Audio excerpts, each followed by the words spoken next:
Trump अगर तारीख पर तारीख दे रहे हैं तो इसके पीछे जरूर उनकी कोई ना कोई मंशा होगी। हो सकता है कि इसके पीछे ट्रंप की कोई चाल हो। अभी ईरान स्ट्रेट ऑफ हॉर्मूज का शहंशाह है और अमेरिका को उस हिस्से में घुसने तक नहीं दे रहा। हॉर्मूज में ईरानी नेवी के कमांडोज सुसाइडल बोट 24 घंटे पहरा दे रहे हैं। ट्रंप ने भी अब ठान लिया कि हॉर्मूज को वो खुलवा कर दम लेंगे। इसके लिए उन्होंने ईरान को चौतरफा घेरने का बेहद घातक प्लान तैयार किया और सिर्फ खार्ग नहीं, ईरान के कई और आइलैंड को निशाना बनाने की तैयारी है। इंतजार है व्हाइट हाउस से हरी झंडी मिलने का, जो किसी भी वक्त मिल सकती है।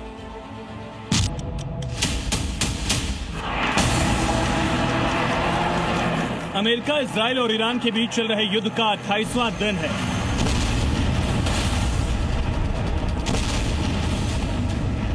ना अभी तक कोई भी देश दूसरे के आगे झुकना मंजूर कर रहा है, ना ही सीज फायर का ऐलान हो रहा है। मध्यस्थता की बात हवा में ही अटकी हुई है। हर रात ईरान और मिडिल ईस्ट के आसमान में मौत, बर्बादी और तबाही वाली आतिशबाजी होती है।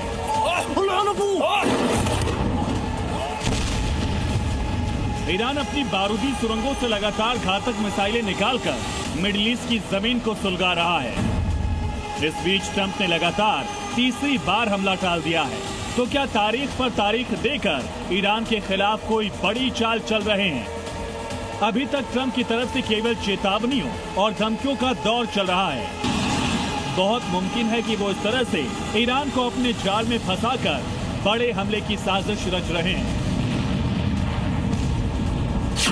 एक्सियोस की मार्च 2026 के एक रिपोर्ट के मुताबिक ट्रंप की नजर स्ट्रेट ऑफ हॉर्मूज पर टिकी है। हॉर्मूज में बीते कुछ दिनों से मिल रही शिकस्त को ट्रंप ने नाक की लड़ाई बना लिया है। दावा है कि हॉर्मूज में ट्रंप ने चौतरफा हमले का प्लान तैयार कर लिया। हॉर्मूज स्ट्रेट को अपनी कंट्रोल में लेने के लिए अमेरिकी राष्ट्रपति डोनाल्ड ट्रंप नए सिरे से हमला करने की तैयारी में जुटे हैं। पेंटागन ने अपने निशाने चिन्हित कर लिए। ये टारगेट ईरान के वो प्रमुख द्वीप हैं जो ईरान के लिए किसी न किसी मायने में अहम है।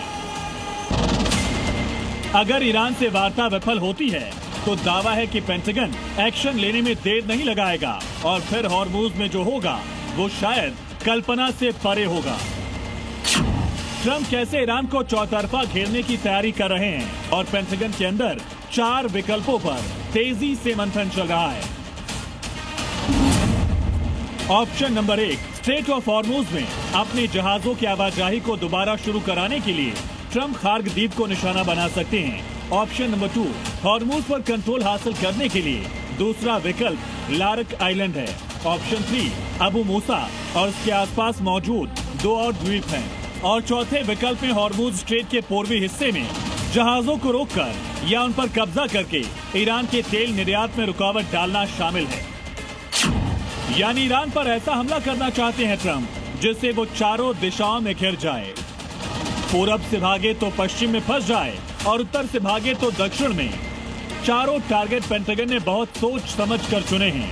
हो सकता है चारों में से कोई एक विकल्प चुने या फिर चारों को एक साथ एग्जीक्यूट कर दे, ताकि ईरान के पास सिवाय सरेंडर करने के और कोई मौका न हो। खार्ग आइलैंड ईरान के 90% तक तेल निर्यात को संभालने वाला अहम केंद्र है। इस पर हमले का मतलब सीधे तौर पर ईरान के आर्थिक ऋण को तोड़ना है, जबकि लारक द्वीप हॉर्मूज स्ट्रेट को नियंत्रित करने में एक रणनीतिक भूमिका निभाता है। तो वहीं अबू मूसा आइलैंड ईरान के पश्चिमी प्रवेश द्वार पर स्थित है और ईरान के नियंत्रण में है, जिसे ईरान से छीनने की योजना है। और अगर अमेरिका चौथा तरीका भी अपनाता है, यानी हॉर्मूज के पूर्व में जहाजों को रोकता है, तो ये भी ईरान को आर्थिक नुकसान पहुँचाएगा।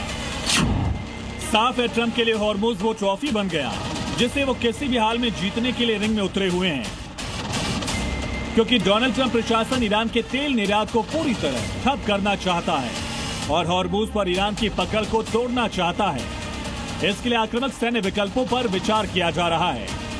खार्ग आइलैंड पर 3 मरीन यूनिट पहले से ही तैनात है और अब वहां जमीनी हमले की प्लानिंग की भी बात सामने आ रही है। कुल मिलाकर फरवरी में जन्मा युद्ध मार्च में बड़ा हुआ अप्रैल में अपने अंजाम तक पहुंच सकता है, क्योंकि ईरान को चौतरफा घेरने वाले इस प्लान को बस व्हाइट हाउस से हरी झंडी मिलने की देरी है। ट्रंप की एक हाँ और समंदर से लेकर जमीन तक ईरान में अमेरिका का बारूद बिछ जाएगा। ब्यूरो रिपोर्ट, जी मीडिया।